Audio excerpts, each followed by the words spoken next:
with Harry. I think he is going to be back in the fold. I agree, but I also wonder, is it easier to stage manage if Meghan is not there? Are we actually looking at the beginning of the long separation, the long goodbye? I sat down with a friend of Harry's who told me that he was moving back and she wasn't. And I actually think that that person was right. I think that what is happening is that Harry and the kids are moving back full time and that Meghan is going to come and go because there's nothing for her to do. Everybody hates her. She's completely reviled and that's just not going to go down well. The family would be much more open to Harry coming back, but never Meghan. Well, Loyalists and Royalists, hello and welcome back to The Royalist. We've got a big show today, as you would expect, our first show since the massive news broke that Harry and Meghan are moving back to the United Kingdom. Thank you so much to all our regulars who are here week in, week out. A big thanks, of course, to Alexandra for doing the door, but to all our regulars, to Teacup, to Harry, to everybody who's here, leaving their comments and letting us know what they think of the show. And I think that we're building one of the smartest communities on YouTube on The Royalist. So stick around to the end of today's show. You're going to want to hear it because I'll be talking about who I think is to blame for this whole mess. So without further ado, let's get into our Royal Rundown. First off, it's our Royal News Update. Harry is out at African Parks, the conservation charity whose rangers were accused of raping and torturing Indigenous people. Is it a good time to bury some bad news? Then it's time for Tea with Tom. And Paula joins me for a chat about, well, Meghan's acting chops and the whole gentleman scam. You may be familiar with the gentlemen, not averse to a scam storyline themselves. Paula's got all the details. And finally, it's time for our Royal Roast. And I'll be telling you why I think King Charles III has a great deal to answer for. Okay, without further ado, let's get into our first segment, our Royal News Update. African Parks, the controversial charity of which Harry was a director, has announced that Harry and itself are parting company and he is no longer going to be a director of the charity. Well, look, he'd been a director of it for 10 years, so I don't think it's a knee-jerk reaction or anything like that. But this is a deeply controversial charity. I mean, charity's gives you slightly the wrong impression of it. It's an enormous transnational organization that controls vast swathes of national parks across huge multiple countries in Africa. And the trouble is that obviously the people that it employs to carry out what appears to be, very important work, stopping poachers, etc., were accused of raping and torturing the indigenous Baka people in the Odzala Kokoa National Park. And now African Parks has accepted that the abuses took place, but never released the full findings of its investigation. Reviews done by Omnia Strategy, Cherie Blair's law firm, obviously the wife of former British Prime Minister Tony Blair. So this has long been a kind of running sore, really, for Harry and for his critics, who've said that, Harry needed to speak out about it, needed to condemn what was going on there. And frankly, he never did it. All we have today is a statement saying that he's proud of his 10 years there and saying to, when I contacted them for comment, saying, well, 10 years is long enough to be a director of an organization like this. But I don't know. It's kind of, timing is everything in this world, isn't it? And the fact that it lands days before the Sussexes finally arrive in Britain for this extended stay it feels like a bit of decluttering to me. It feels like a bit of clearing the liabilities off the books before the big UK relaunch. It felt like also a good time to bury it amongst all this other news. I think if it had been a quieter time, I think it would have been a bigger deal, especially because it is his second exit from an African charity. Because Sentebale, which he founded in his mother's memory, you will recall that Sophie Chandauka called him the number one risk for this organization. So a lot of the campaigning against African parks has been carried out by an organization called Survival International. They describe they say that basically the way that African parks controls these parks is sort of almost colonialism, is very unfair on the local residents. They describe it as an abusive model of fortress conservation. And Caroline Pierce, director of Survival International, said in a statement, "It's outrageous that for 10 years Prince Harry has served African parks while the organization has been responsible for abuse and violence against indigenous people. His departure doesn't undo that record. African Parks itself must now be held accountable and must abandon this model of fortress conversation for good." Well, we will have to. It looks like for Harry, this is kind of the end of the African Parks saga. It's not been a good story for him. It's not reflected him in a good light, and it's obviously something that was given to him and picked up by him and taken on by him originally because he felt this very close bond with Africa, had described it as his second home, about going out there, etc., etc., etc. But the criticism from, as Survivors International's point, I suppose, is that there didn't seem to be any accountability at the top for what happened. These very, very well documented now abuses of local people by kind of basically, guards who got a taste for power and were abusing their power to get what they wanted. I have to say that I think if I was a PR advisor for Prince Harry, it's a good moment to ditch African Parks, or whether African Parks has ditched him, we don't know. But because of everything else going on, with all the focus on them moving back to the UK, very little attention is being paid to this. And I do think more attention should be paid to it. It was a big story when it first started to happen. And okay, look, Harry is not personally accused of any wrongdoing. I accept that. But this happened on his watch and he's never said anything about it. And I'm not sure that it's quite good enough now just to walk away from the organization and say, well, it's nothing to do with me anymore. Anyway, now it's time for Tea with Tom. It wouldn't be the Royalist without Tea with Tom, and I am delighted to be joined by my old chum, Paula Froelich. Now, Paula, I worked with many years ago on Page Six, and Paula has sort of fantastic contacts in Hollywood, in the entertainment business. She was the on-air correspondent for E! For years, so she is the perfect person to guide us through The Extraordinary Gentleman. Now, as you know, The Gentleman in Guy Ritchie, it is a film largely about cons and scams. It feels like a bit of a con and scam itself, this, doesn't it, Paula? Oh my gosh, does it not? So here's the thing.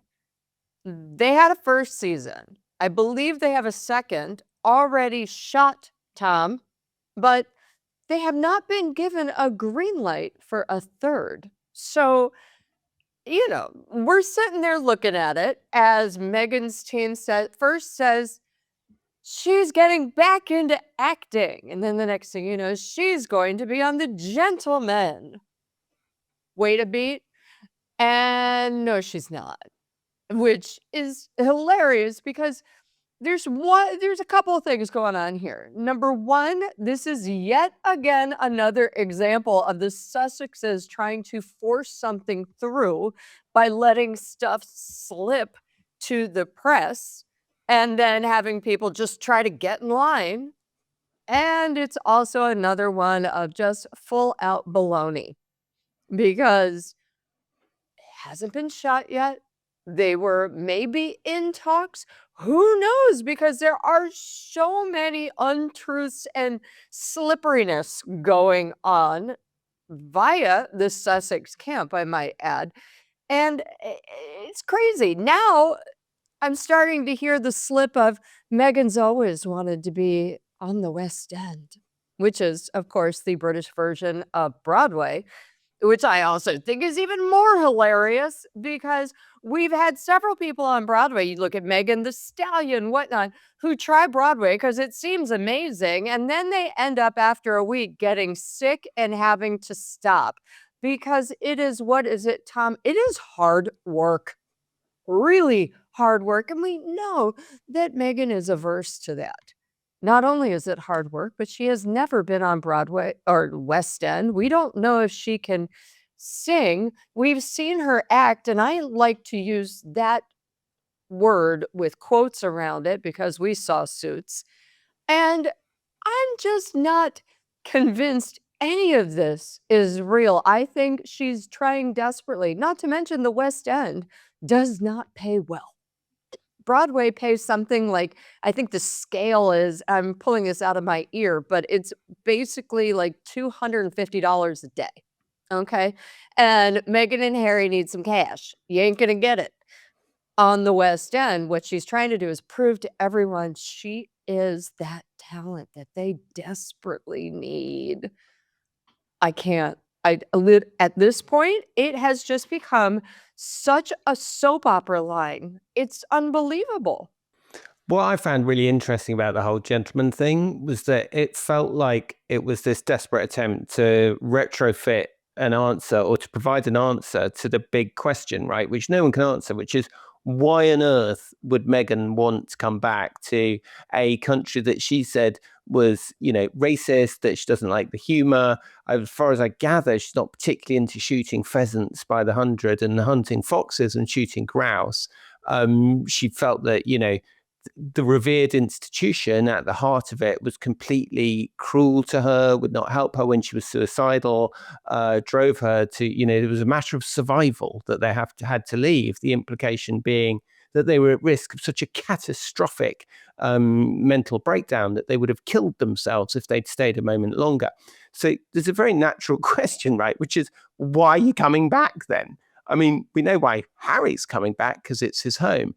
But Meghan, why are you coming back? And then there seemed this desperate attempt to kind of fit this answer of like, I'm coming back to film The Gentleman, which I mean, in itself is a ridiculous argument because it didn't take about 3 weeks. And do you know what I mean? It's like you can fly in and out. I mean, that's what actors do. They don't have to go and live in the place or you just get an Airbnb. Do you know what I mean?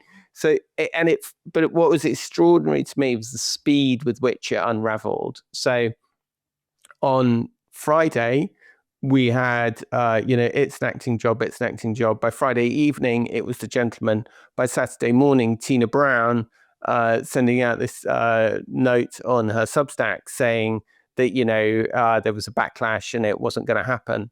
I mean, I'll be honest, I've had them, I've contacted them for comment. I've contacted the Sussex side for comment, and they are very insistent that, it's all still in negotiations and it could all still go ahead. And Tina Brown's going to be, have to eat her hat and all of that. I mean, well, we'll see, won't we? Well, here's the deal. I slightly disagree with you on the question. So you say the question is why she's coming back. I know why she's coming back. She has to come back. Nobody wants anything to do with them in Hollywood. They were basically run out of town, according to my sources. There was no work.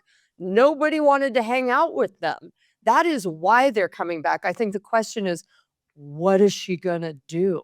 Because you and I both know that the Cotswolds is nice for a weekend, but we don't want to live there. It's boring. It's isolating. Yes, there's a Soho farmhouse, but from what I hear, it's tacky now. And it ain't that great. So it's really about what is she going to do? And of course, they're saying, no, it still could happen. Sure, pigs could fly. Put some balloons on that farmhouse animal. Great, go for it. But the point is, Tom, the show hasn't been renewed for a third season yet. So, yeah, anything could happen. Listen, I could wake up tomorrow, look at my bank account, and there's $2 million in there. I could. Is that likely to happen? No. The other issue is Guy Ritchie is also very good friends with the Beckhams and the Waleses. Is he going to legitimize Meghan like that? I doubt it. Also, it's good for press for his show. It's even better press for Guy Ritchie to have said, this is too much. Oh my God, it's awful. Goodbye, Meghan. Now everyone should watch my show because you've all heard about it. I just think I think it's far-flung. And God bless that her team, which has clearly not been upfront with everybody or perhaps jumped the gun.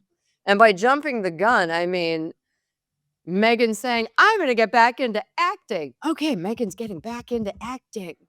Okay, so this might have happened because somebody at William Morris said, hey, this is our guy too. We should put them together. Maybe it was mentioned in a room, but you do not let things out. You do not let things slip until the ink is dry on the paper. Otherwise, you look a little foolish. And the Royalist has contacted Guy Ritchie's production company, which rejoices in the excellent name of Toff Guy Films, for comment. We have heard nothing back from Toff Guy Films. But it does, I mean, it does raise the question, Paula, doesn't it? And as you say, I think you're completely right, by the way, about, they have to come back because they're out of dough, they're out of money, they're out of ideas, they're out of influence, and they're out of friends in Hollywood. And you were talking to me about this earlier in the week, that you felt that Meghan's birthday was perhaps, this was one of our private conversations, I hasten to add, that you felt that Meghan's birthday and the lack of friendly greetings she received from her compatriots in Hollywood was perhaps part of the reason why she decided to pack her bags. I think there were a lot of reasons, and I think that was the period on the end of a long run-on sentence, if that makes sense. But yeah, they done. They had, I've done several stories in News Nation and on my Substack about how people in Hollywood and Montecito were just like, bye, and don't let the door hit you on the way out. Please do go back. You were a distraction. They were completely self-centered. They were not a value add. And especially in that world, if you're not a value add, you should at least be rich and powerful. Oh, wait, they're not. So they're going back, tail between their legs. And it is, as Jermaine Greer said from the very beginning, about to see long vistas of boredom they could never have contemplated. Well, one job that does appear to be available at the Montecito mansion of Harry and Meghan is chicken feeder, because the Telegraph had a great story today saying that they have decided against bringing their chickens with them when they travel overseas. And that one of these chickens was apparently Ellen DeGeneres' chicken first. So obviously, if you're a celebrity in Hollywood, you buy a load of chickens, right? Because they look really great on your video, your film, your Instagram. But then, sadly, life comes along. You pass them along to the next idiot. But poor old Meghan can't even find no one, the provenance of your rescued chicken is really important, right? So she was happy to accept a rescued chicken, from Ellen. Its name apparently is Silky. I'm not making this up. I think that's a breed of chicken, Silky chicken, so that is ridiculous if its name is actually Silky. It would be like me calling Doug Dog. That's exactly. That's exactly it. That's exactly it. Actually, wouldn't it? It would be like you calling him the breed, wouldn't it? Oh, y that's right, it would be like me calling Doug, "Chorguini, get over here." Oh, Queenie. That is a Chihuahua Corgi Dachshund mix that I have trademarked in my mind. Spoke like a good Ohio farm girl. But I mean, really, it's extraordinary, Paula, isn't it? To think, okay, so we were sitting here last week. None of this was on the cards, really, as far as we knew. I mean, obviously, it was all being planned behind the scenes. It seems pretty clear that, although the palace have insisted that Charles knew absolutely nothing about it until Sunday evening. I mean, it seems pretty clear that, it was well known. Um, where do you think this kind of ends up? Do you know what I mean? Like, what's the sort of, if you had to, and I know it's a dangerous thing to do, but if you had to think, I mean, Christmas, can you even really see them being there by Christmas, or are they back in California for Christmas or in Portugal? I don't see why they would leave. I also think they desperately need the royal sheet on them, as I've said. Harry technically now really only has Invictus, all right? That's it. He desperately needs a photograph of him with Pa. What better way to do that than walking to church together? Because then that opens people's coffers. So I would assume at some point they will go to Portugal for some sun and fun, but also would really, really want to be on that walk at Christmas. Now, poor William, because it's basically tying his thumbs behind his back, isn't it? No, it's really difficult. And I think that William has got a huge problem here, that his father basically is creating for him by, even if he is not, as the palace insist, even if he is not rolled out the red carpet for Harry and Meghan, by not censoring Harry and Meghan, by not doing anything to express his disapproval, which could be a very small thing, like taking them off the website, removing Harry as Councillor of State, which he effectively isn't anymore anyway. Removing a title or two here and there, but doing absolutely nothing, I think is incredibly, it leaves William in this incredibly difficult situation because, and I reported at the weekend, actually an exclusive that I had on my Substack, that William is not attending the Diana Awards and Harry is trying to figure out if he can go and claim that mantle.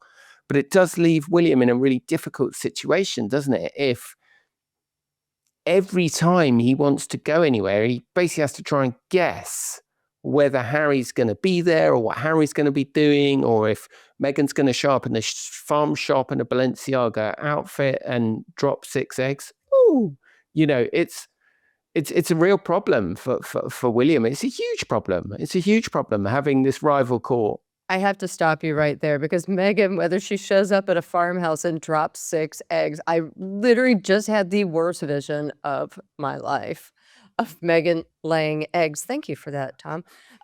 You are not wrong. And it also shows the whole baloney and malarkey behind we're sharing our schedule with the palace. BS. That's it. I call it right there, as I've called it every day for this month. But they're not sharing anything with the palace.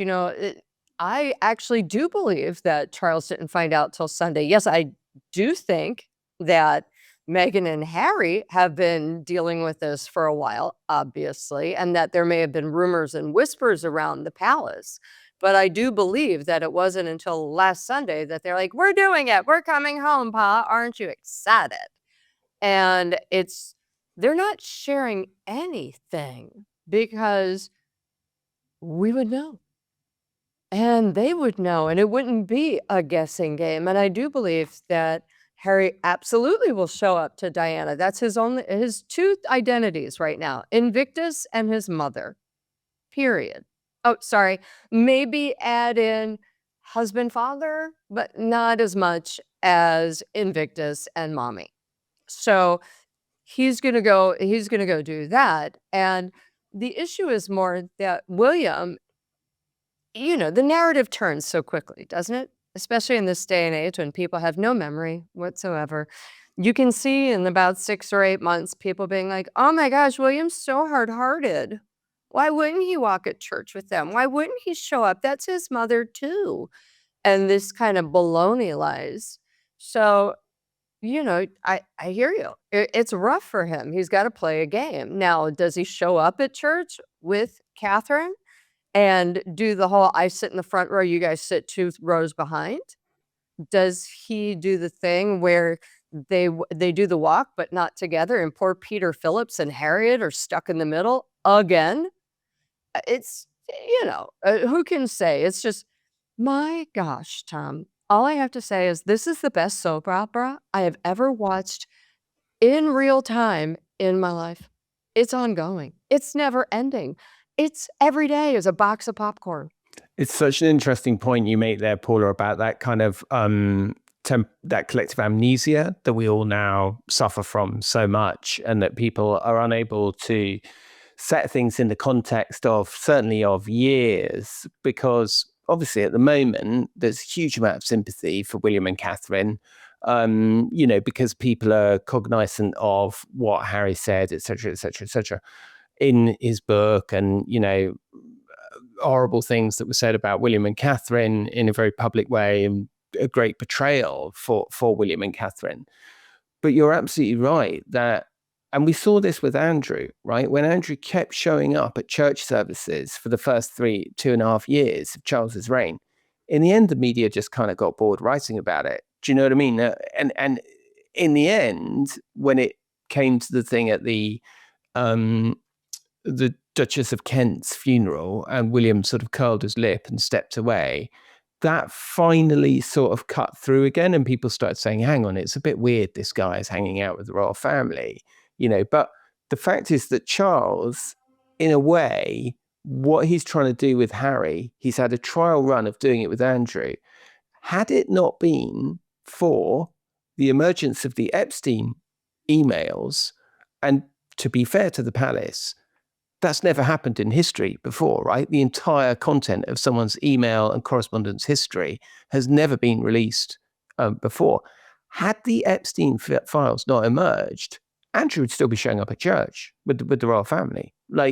And we'd all, to a certain grudging extent, have got used to it and have forgotten the context and everything. And I think that's exactly what's going to happen with Harry. I think he is going to be back in the fold.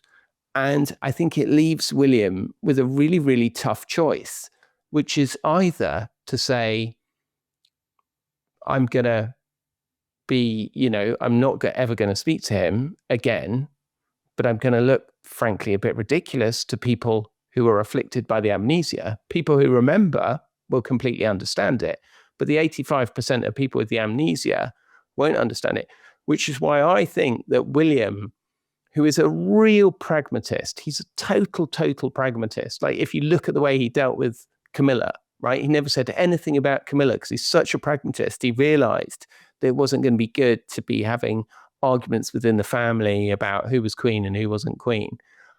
I just feel that William ultimately will stage manage a handshake or a reconciliation with Harry, that he at least can manage some of the optics around it, because otherwise he's literally going to be walking down the path at Christmas, and it's all going to be out of his control. I don't know. It's a very, very difficult situation. I agree, but I also wonder,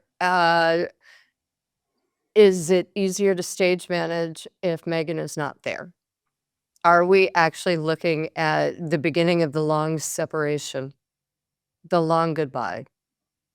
Because while they both claim to be madly, madly in love, and she's constantly saying, "Isn't my H so hot?" And he's like, The issue is she does hate England. She hates the weather, doesn't like the people. She doesn't have the sense of humor, and they don't have the tolerance for the Montecito mumbo jumbo. So I don't think this is going to go that well. Yes, she still has a few friends there. I'm sure Marcus Anderson will fly in, possibly on the regular, but he doesn't live there. He lives in Canada. You've got Misha Nonu, but Misha has her own family. You can't be with someone 24/7.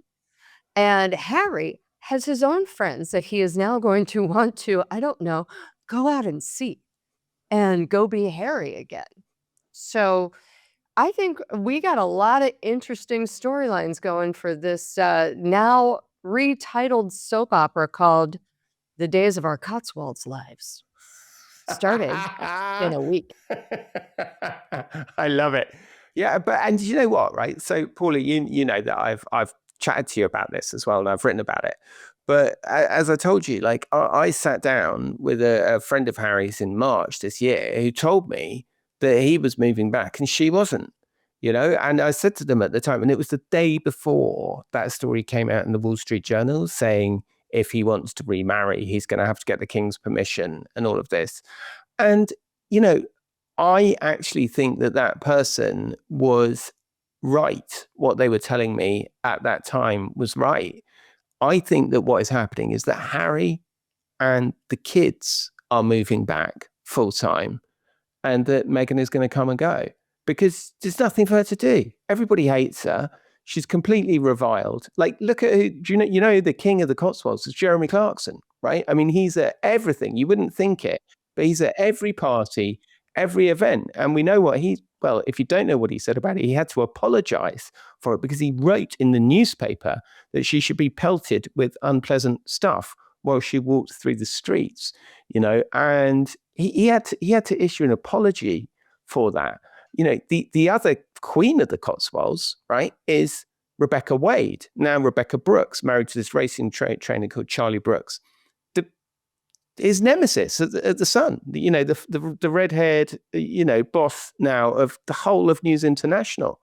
Well, Harry doesn't seem to have a problem with News International anymore. The Sun getting lots of lovely stories from his side, despite the 10 million quid payout.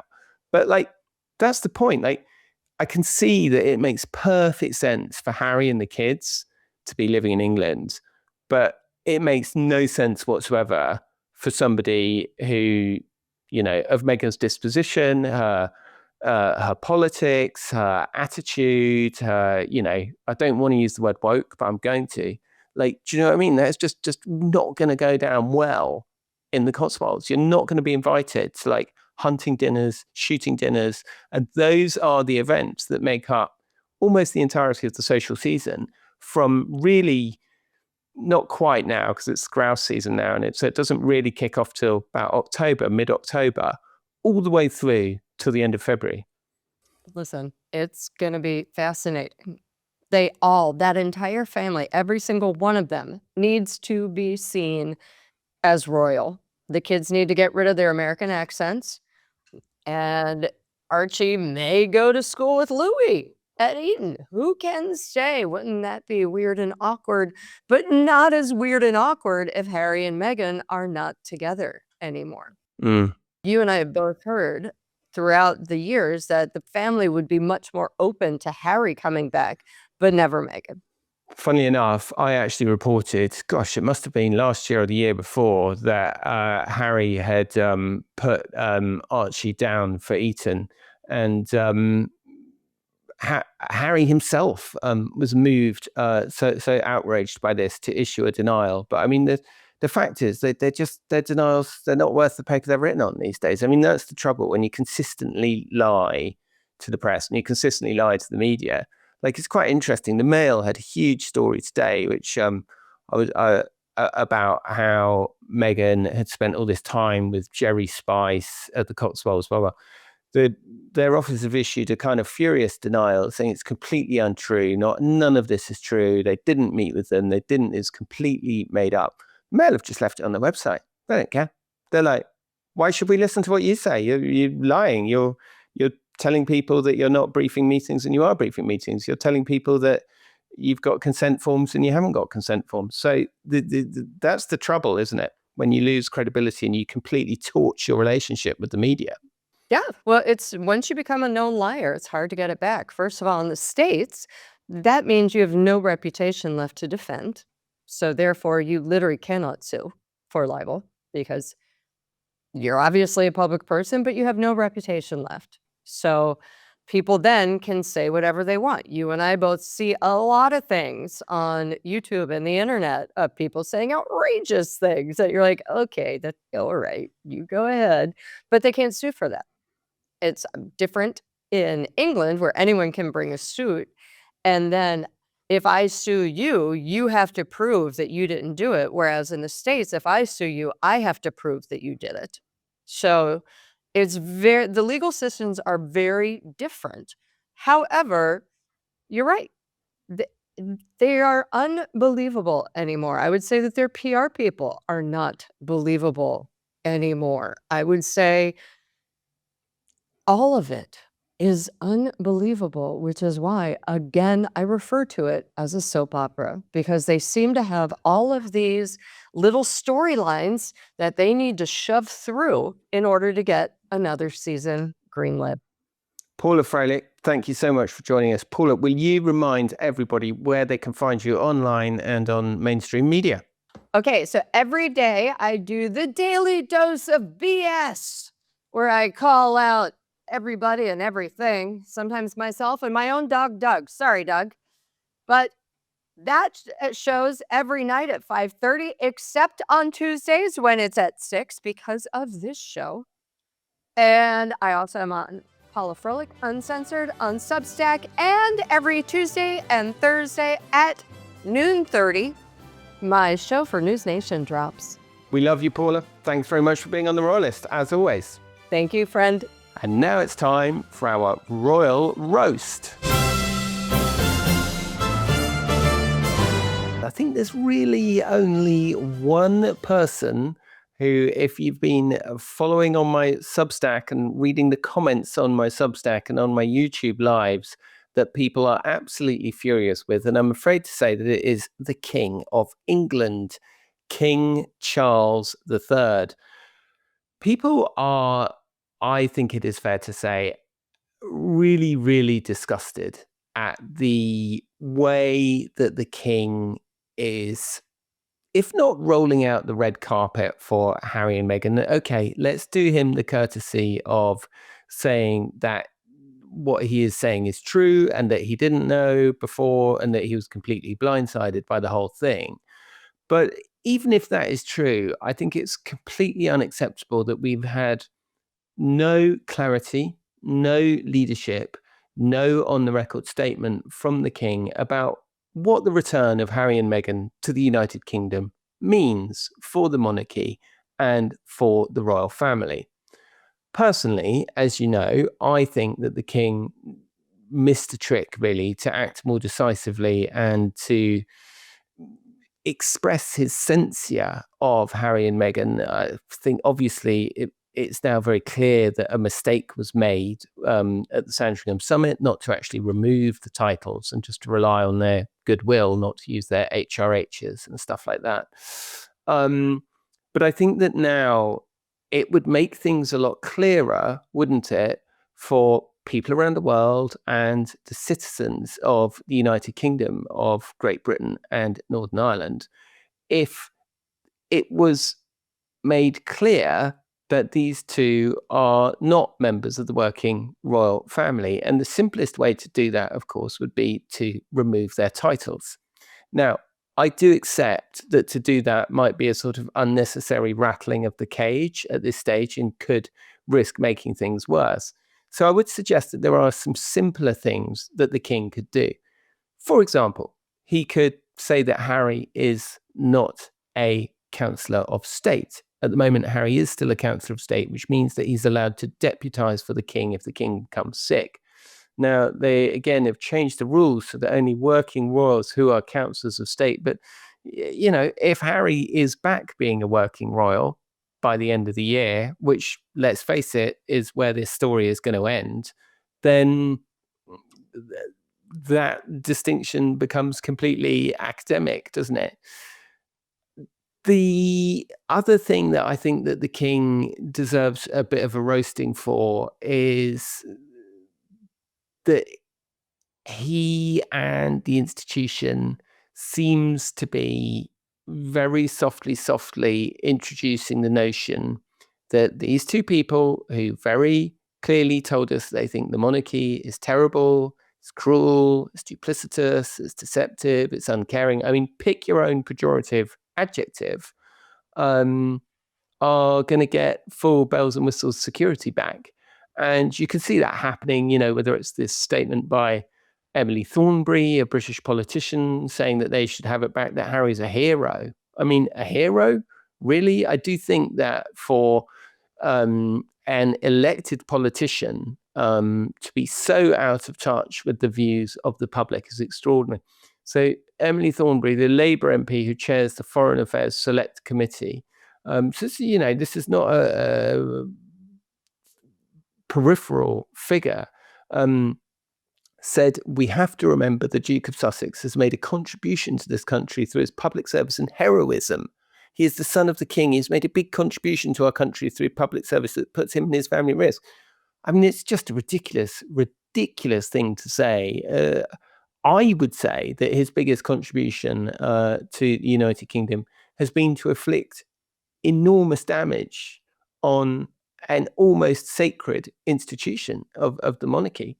And plus, if you're going to start saying that anyone who fought in the war, who's a peripheral member of the royal family gets public security, well, shall we talk about Prince Andrew?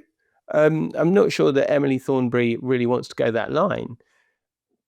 This other thing about Harry being a hero and having served heroically, I think it will really appall a lot of people. There's been plenty of commentary over the years suggesting that Harry was, very sensibly, I may add, given roles in the army that were carefully considered to balance the opportunity of frontline service against, not putting a senior royal in the direct line of fire. And in fact, the MOD, the Ministry of Defence, accepted his second deployment in an Apache helicopter because aerial operations were deemed less risky than a ground deployment. So, Harry was stationed at Camp Bastion. He wasn't at the forward patrol bases. So to talk about heroism in the context of Prince Harry's military service is pretty crazy, especially when you read these horrific accounts in his book of them sort of chasing for sport a guy riding a moped through the Afghan. I mean, it's, and as I say, Andrew Mountbatten Windsor served in the Falklands War with distinction. He flew helicopters as decoy to draw heat-seeking missiles away from, warships. I mean, sure, Harry didn't hang around with a convicted paedophile and sex trafficker, but the point is that if you're trying to argue that security is a reward for military service by royals, you end up with Prince Andrew. So, then we have David Blunkett, the former Home Secretary, saying that they should get a medium level of government-funded security. Another former secretary, unnamed, said it's hard to imagine how he and his family would not receive some protection. And by a huge coincidence, right, RAVEC, the Royal and VIP Executive Committee, the body which is responsible for determining security protection in the UK, finally completes its long-awaited risk management board review just days before Harry and Meghan announced they're coming back to the United Kingdom. So, and that itself is a review that was carried out in defiance of a court ruling, which said it did not have to be done. It was done after Harry personally lobbied the Home Secretary, Shabana Mahmood. I'm sorry, but you have to have fallen off the back of a bus yesterday not to believe that the king doesn't know what is going on, that this is not a concerted effort by the king to give Harry everything he wants to get him back into the fold. And as I was saying, I think that the fact that this is that this whole return is being enabled by the king is made very clear by the complete lack of censure that is going towards Harry and Meghan, despite everything they've done, despite the incredibly negative effect they've had on the monarchy. And actually, I think that the massive destabilization that we are seeing now, I think it must give Charles pause for thought, because the unpopularity of this, the disgust, really, the outrage that people feel I've never actually seen anything like it. I've never seen anything like it. And there is a huge void of leadership from the top. We haven't heard anything from the King on the record about what the position is with Harry and Meghan. We haven't had any address to the people. We haven't had any statements come out. We don't know what their situation is and what their position is. And I think that the King is showing a massive, massive lack of leadership here. I hope that he's communicated to his son more clearly what the situation is. And I hope that he sticks to whatever he has told William and Catherine. And I do understand that they don't want to be bounced into saying something when it could turn out, right, that this is just a massive PR stunt. And that in 3 months, they're back home in California selling the rights to a new Harry and Meghan 2, The Return. I'm a little concerned by the way that the King's office they're not saying that the King is about to die and that's why he's coming back, but they're not contradicting or correcting anybody else, saying that that is why Harry is coming home. And I think it's emotionally very manipulative to be, oh, he's just a father, he's so ill, he just cares for his son. And I personally, as you know, I don't think the King is at the end of his life based on my very good intel. But I think that he's letting the people think that he is as cover, and I think it's disingenuous. What I would suggest needs to happen now is some absolutely crystal clear, on the record communication around what is happening, what Harry and Meghan's role are, what it's going to cost the state, and why this is happening, and why the King is allowing this to happen.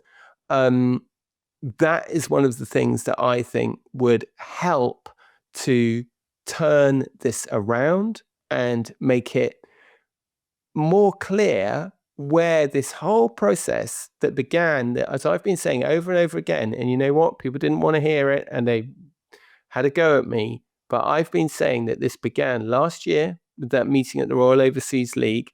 We got to the Clarence House meeting. We had the Ukraine thing where Harry was parroting what Charles was going to say in Congress a few days later. We had the anti-Semitism thing where Harry was weirdly in lockstep with what the King was saying.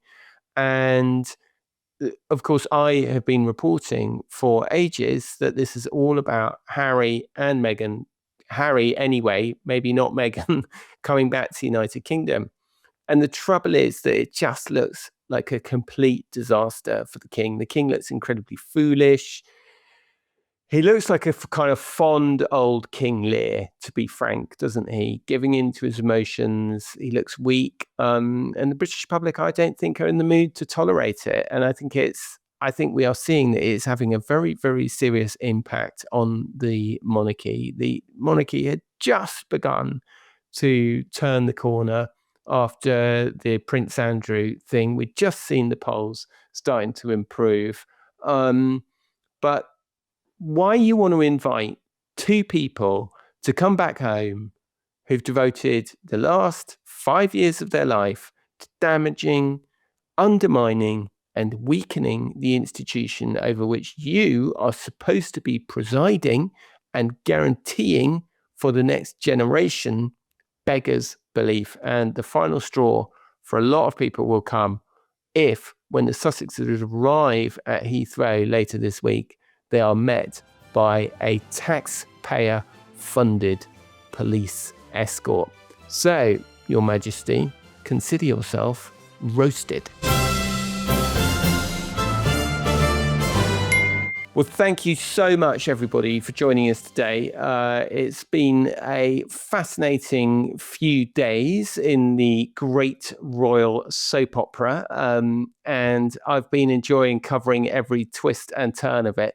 But of course, none of it would be any fun if it wasn't for you guys being here, watching it, enjoying it, and helping to support the Royalists by lending me your attention and your eyeballs on the channel. Thank you so much, especially to all of our regulars. Thank you, Alexandra, for doing the door. A huge thank you to my very patient producer, Rachel Passer, as always, and God save the King.